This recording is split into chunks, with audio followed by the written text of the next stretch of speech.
దేవునిచే పంపబడిన ఈ వాక్యం మీకోసం. పాపము చేయు ప్రతివాడును ఆజ్ఞను అతిక్రమించును, ఆజ్ఞాతిక్రమమే పాపము. పాపములను తీసివేయుటకై ఆయన ప్రత్యక్షమాయనని మీకు తెలియను. ఆయన యందు పాపమేమీ లేదు.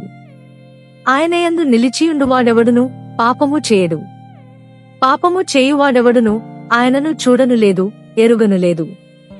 చిన్న పిల్లలారా, ఎవనిని మిమ్మును మోసపరచనీయకుడి. ఆయన నీతిమంతుడై ఉన్నట్టు నీతిని జరిగించు ప్రతివాడును నీతిమంతుడు. అపవాది మొదట నుండి పాపము చేయుచున్నాడు గనుక పాపము చేయువాడు అపవాది సంబంధి. అపవాది యొక్క క్రియలను లయపరచుటకే దేవుని కుమారుడు ప్రత్యక్షమాయెను. దేవుని మూలముగా పుట్టిన ప్రతివానిలో ఆయన బీజము నిలుచును గనుక వాడు పాపము చేయడు. వాడు దేవుని మూలముగా పుట్టినవాడు గనుక పాపము చేయజాలడు.